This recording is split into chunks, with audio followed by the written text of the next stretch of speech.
Welcome to my studio. I'm Mary Corrado from Mary Corrado Interiors here in Portland, and today let's work on a rustic little table. This is going to be a kind of a simple process because sometimes we just want to do a quick project without using too many different steps and all that kind of fun stuff. So it's a quick way to change something up, make it your own. So I found this cute little table at a resale shop, and it's very rustic and I love it. I think the shape is great and I like the natural top. I just think I want to paint this a different color. I just want to paint it green, and I want to refresh the wood on the top. To get started, what we need to start with is clean slate. Whenever you start a project, you always want to start with clean slate. This will get any residual waxes or dirt or any grime, anything like that, off of your surfaces, so you have a clean, fresh start to your new project. So I just kind of saturate my rag a bit, and I just rub it down. So you want to clean off every surface. I am going to start with one-step paint, and today I am going to use, you just always want to make sure this is all dry. But today I am going to use One Step English Boxwood. Such a pretty green. I think this will look really good. When you're using One Step paint, just want to give it a shake. You can pour some of the paint out into a container if you'd like, or you can use it straight from the can. There's the color. Beautiful.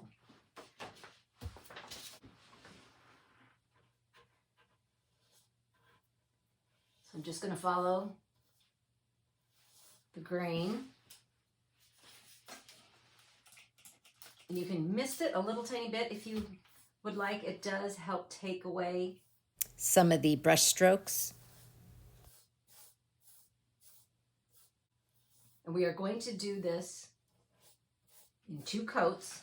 So don't worry about it being in 1 coat. It's not a what, just because it's 1 step does not mean it's a 1 coat process.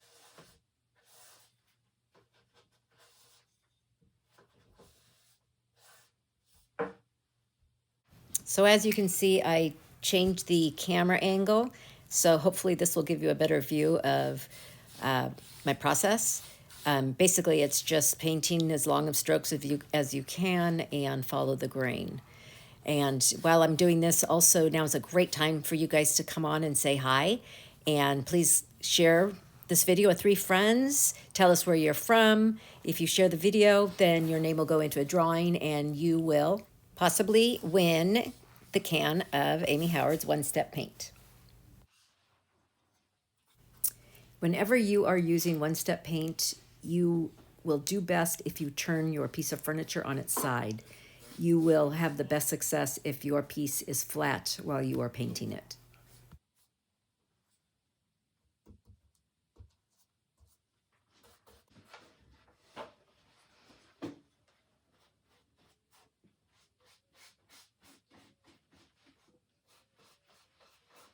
Now I have 1 coat on everything.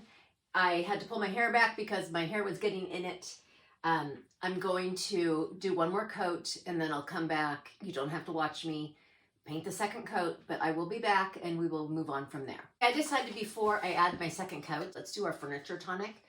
We need a rag, or you can use a brush, but I'm just going to use a clean lint-free rag, and we are going to pour a little of this into a bowl.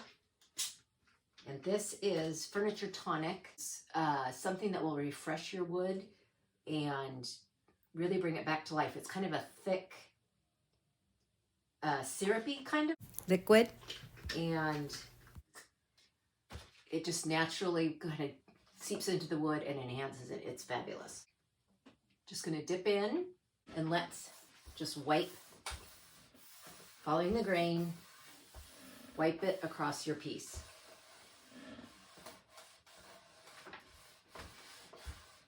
It will just soak in and really bring the wood back to life.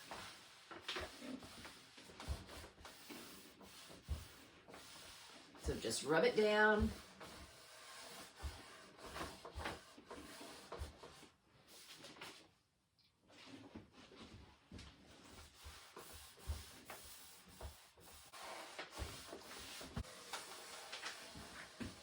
and we'll let that set up and dry.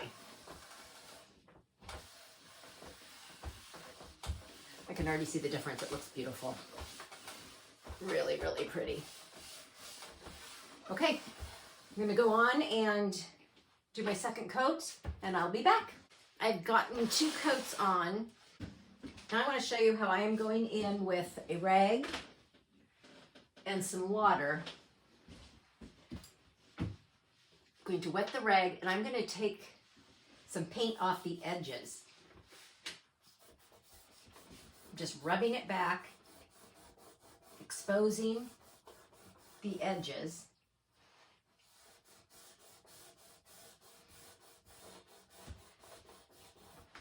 So that it looks worn without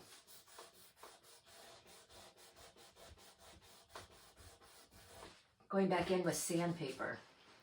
So let me show you.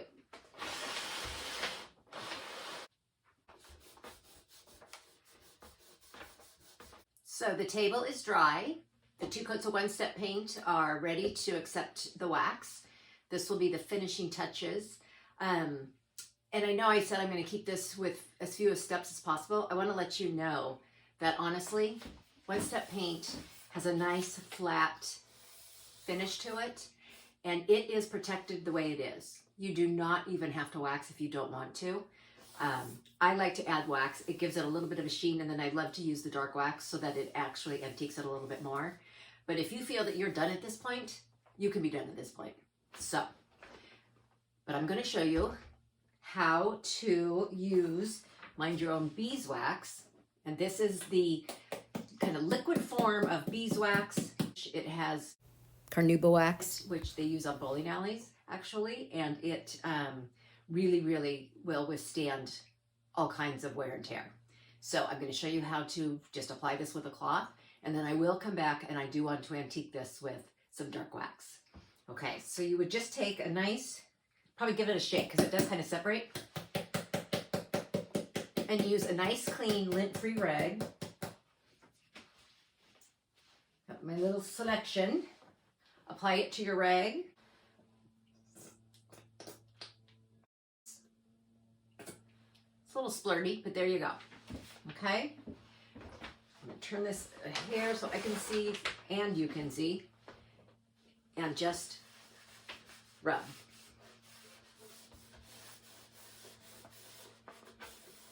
The wax will darken the color a bit.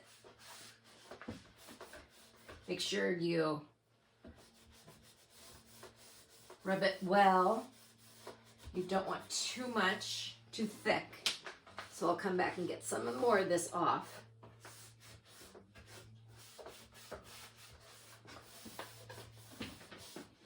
I'm just going to spread it kind of everywhere. You don't have to put it on the top where we use the furniture tonic. And the furniture tonic will feel dry after a day, but it actually takes several days for it to really kind of cure and be ready for use. So just know that it does take a few days. Okay, I'm going to continue rubbing on some beeswax.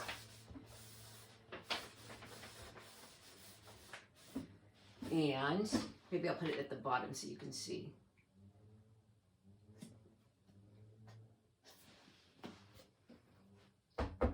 You can put some of this on a piece of cardboard, some of the beeswax on cardboard, so that you don't have to keep trying to get it on your, you can just kind of scoop it off.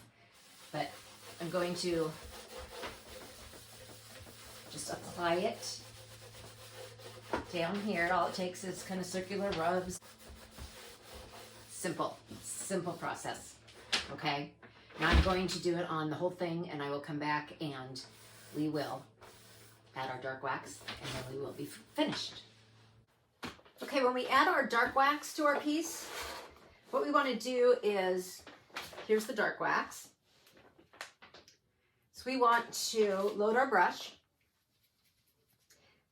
get a fair amount of wax on your tips of your brush, and then you're going to take your cardboard and you're going to upload.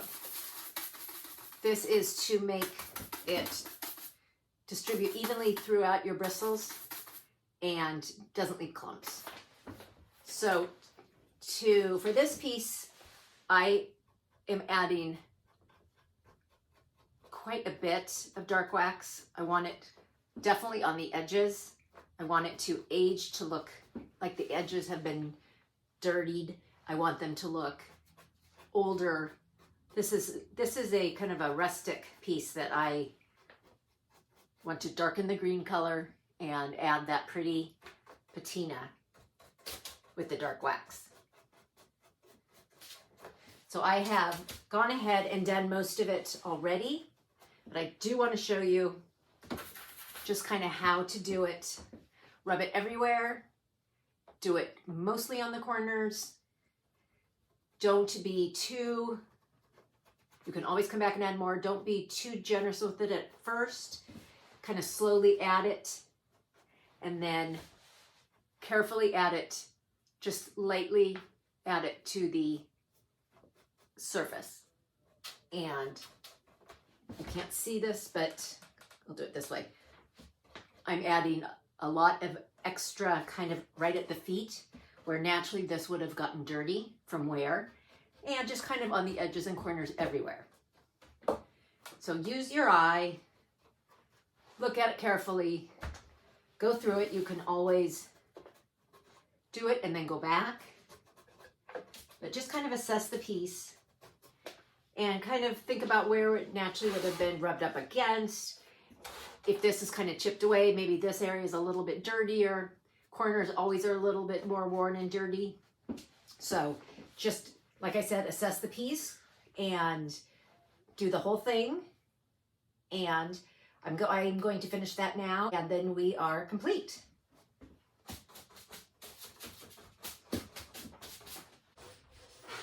So now I am just buffing the waxes on the surface with a clean, lint-free rag. Just with a hit drag motion, and just go through the whole piece and buff away.